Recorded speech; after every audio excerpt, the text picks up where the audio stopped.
संसद सुरक्षा गोंधळ प्रकरणात आज पुन्हा 49 खासदारांचं निलंबन करण्यात आलंय आणि यामध्ये महाराष्ट्रातल्या 2 खासदारांचं आज निलंबन झालंय। खासदार सुप्रिया सुळे आणि अमोल कोल्हे यांना निलंबित करण्यात आलंय। खासदारांच्या निलंबनानंतर लोकसभेत खासदार आज आक्रमक झाले। त्यानंतर आज आणखी 49 खासदारांवर कारवाई केली आहे आणि त्यामुळे आतापर्यंत 141 खासदारांचं निलंबन झालेलं आहे। यामध्ये शशी थरूर, डिंपल यादव, मनीष तिवारी यांचंही निलंबन करण्यात आलंय। या क्षणाची सगळ्यात महत्त्वाची आणि मोठी बातमी आहे, संसद सुरक्षा घुसखोरी प्रकरणामध्ये चर्चा व्हावी, गृहमंत्र्यांनी निवेदन द्यावं अशी विरोधी पक्षांची मागणी असताना आज आणखी 49 खासदारांचं निलंबन झालंय आणि आता निलंबित खासदारांची एकूण संख्या ही 141 इतकी झालेली आहे। पहिल्या दिवशी काही खासदारांचं निलंबन केलेलं होतं आणि त्यानंतर आज आणखी काही खासदारांचं निलंबन करत आता 141 इतकी ही खासदारांची संख्या झाली आहे निलंबित।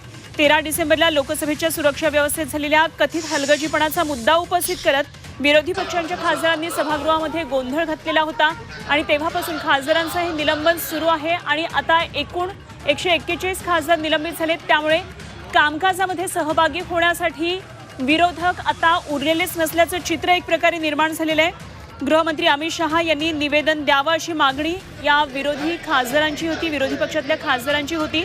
मात्र खासदारांच्या निलंबनाच्या कारवाईवर विरोधी पक्षानं जोरदार टीका केली आणि त्यामुळे आज आणखी 49 खासदारांचं निलंबन झालंय। तर आज नेमकी कोणाकोणावर ही निलंबनाची कारवाई झाली तेही आपण पाहूया। आज सुप्रिया सुळे, खासदार सुप्रिया सुळे राष्ट्रवादीच्या खासदार आहेत। राष्ट्रवादीचेच खासदार अमोल कोल्हे यांच्यावरही निलंबनाची कारवाई झाली आहे, तर काँग्रेसचे खासदार शशी थरूर यांनाही निलंबित करण्यात आले। आज 49 खासदारांवर निलंबनाची कारवाई झाली आहे।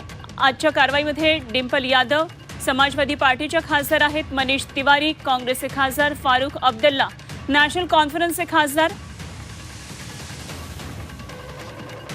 आणखी सविस्तर दिल्लीतून अपडेट घेऊया, आमचे प्रतिनिधी रामराजे शिंदे सध्या आपल्या बरोबर आहेत। राम, आज आणखी खासदारांचं निलंबन झालेलं आहे आणि 141 खासदारांचं निलंबन झाले। आपण पाहूया सुप्रिया सुळेंची प्रतिक्रिया येते।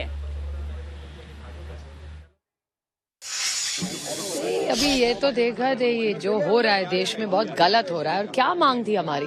हम सिर्फ एक रिप्लाई, जो हादसा हुआ है, जो हल्ला हुआ है संसद में, उस पर सिर्फ चर्चा चाह रहे हैं। ऐसे क्या मांग हम कर रहे हैं? चर्चा तो होनी चाहिए। और सिर्फ हमारे लिए नहीं, बीजेपी के सांसद है, यहाँ की सिक्योरिटी है, प्रेस वाले, सबके लिए ये है। ये कि सिर्फ सांसदों की सिक्योरिटी के लिए नहीं था, ये बहुत महत्वपूर्ण मामला है, लेकिन सरकार चर्चा नहीं करना चाहिए, भाग रही है। तर संसद सुरक्षेसंदर्भात आता 141 खासदारांचं निलंबन झाले। आमचे प्रतिनिधी रामराजे शिंदे आपल्या बरोबर आहेत। थेट जाऊया रामकडे। राम, या कारवाईनंतर आता काय नेमके आणखी तपशील मिळतात? आज 49 आणखी काही खासदारांचं निलंबन झालेलं आहे।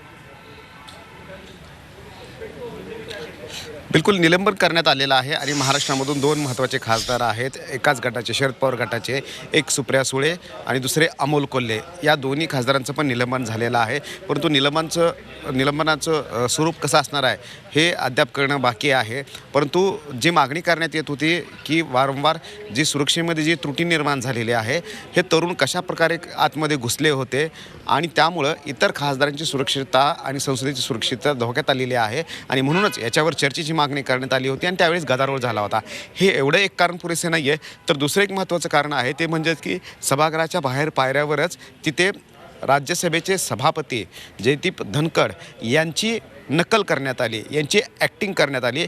TMCच्या खासदारांनी ॲक्टिंग केली होती आणि त्यावेळेस सर्व विरोधी पक्षाचे खासदार हे पायऱ्यावर बसून होते। राहुल गांधी हे सुद्धा त्यांचं व्हिडिओ शूटिंग करत होते मोबाईलमधून आणि हे सुद्धा आक्षेपार्ह असल्याचं सुद्धा सत्ताधारी पक्षाच्या खासदारांचं म्हणणं आहे आणि म्हणूनच भाजपचे खासदारांनी सुद्धा मोठ्या प्रमाणात टीका विरोधी पक्षावर केलेली आहे की राज्यसभेच्या सभापतीवर अशा प्रकारची त्यांची नक्कल करणं, त्यांची ॲक्टिंग करणं हे योग्य नाही आहे आणि संसदेमध्ये अशा जर घटना घडत असतील तर अशा घटनावर सुद्धा काहीतरी दंडक असणं गरजेचं असल्याचं सुद्धा सत्ताधारी खासदाराकडून सांगण्यात आलेलं आहे. त्यामुळे सत्ताधारी आणि विरोधी खासदार या दोघांमध्ये आता संघर्ष चालू आहे. सुप्रिया सुळे यांचं आपण ऐकलेलं आहे की फक्त त्यांनी मागणी केली होती आणि त्यानंतर सस्पेंड करण्यात आलेलं आहे. परंतु मागील काही दिवसापासून आपण पाहिलेलं आहे की संसदेचं कामकाज जे आहे ते होत नाही आहे. त्यामुळे आज जे विधेयक मांडले जाणार होते ते विधेयक तरी संमत होणार का हे पाहावं लागणार आहे. परंतु विरोधकांना आता विधेयकाच्या वेळेस जर आक्षेप घ्यायचा असेल तर त्याची संधी मिळणार नाही, कारण त्यांचं सस्पेन्शन ऑलरेडी झालेलं आहे.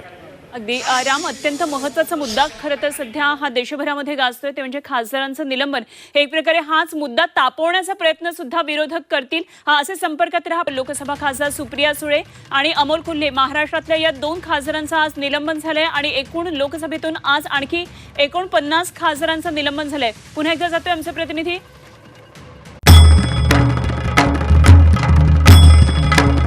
भंडाऱ्याची उधळण म्हणजे